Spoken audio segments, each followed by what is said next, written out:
हम कोई भी सब्जेक्ट पढ़ते कैसे हैं, you know, how do we study, ये दूसरा क्वेश्चन है। क्योंकि जब मैंने भी पढ़ाई शुरू करी थी, आई टुक 15 महीने और so to you know study everything and then sit for the exam. मेरा भी पहले 1-2 महीने तो ये क्वेश्चन रहता था कि एक्चुअली पढ़ते कैसे हैं, क्या एग्जैक्टली याद करना है, क्या सिर्फ अंडरलाइन करना है, किसका नोटिंग करना है, you know, these are the very common questions. So I think इसमें दो चीजें, कि जो भी आपका सोर्स मटेरियल है, बुक मटेरियल है, वो आप रीड करें। फर्स्ट रीडिंग, जब आप रीड करते हैं तो हमें जो इंपॉर्टेंट लगता है वो हम अंडरलाइन करते जाते हैं। अब इसमें भी दो कैटेगरी के लोग होते हैं, एक होते हैं जिनको लिख लिख के याद होता है, एक होते हैं जिनको पढ़ने से याद होता है। तो आपको अपना देखना है कि आपको कैसे याद होता है।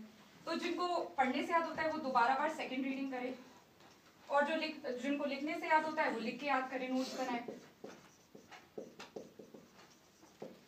अब 90% लोग यहीं पे खत्म कर देते हैं पढ़ाई, बट पूरी पढ़ाई अभी कंप्लीट नहीं होती है, specially for this UPSC exam. एक थर्ड स्टेप बहुत क्रूशियल है जो मैक्सिमम लोग स्किप कर देते हैं, वो है क्वेश्चंस प्रैक्टिस करना। अब क्या होता है, अथर ने बात करी प्रीवियस 10 इयर्स बुकलेट आती है।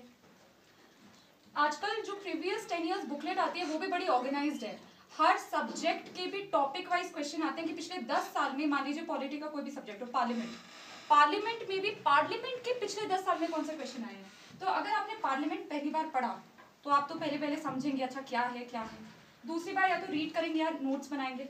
तीसरी बार आपको पिछले 10 साल में उसी टॉपिक से जो क्वेश्चन पूछे गए थे उनको सॉल्व करना है। And if you are able to solve then good job, and if you are not, मतलब आपने अच्छे से पढ़ा नहीं है। तो ये फुल प्रूफ है। इसके बाद आपका एक टॉपिक प्रिपेयर होता है। तो यूजुअली हम यहीं पे रुक जाते हैं एंड वी नेवर सी, और इसलिए जब प्रीलिम्स का क्वेश्चन आता है तो हमसे सॉल्व नहीं होता, क्योंकि हम ये एसेंशियल क्रूशियल स्टेप स्किप कर देते हैं, राइट। ये रहा कर दिया। सो फर्स्ट 2 पॉइंट्स तो ये हो गए।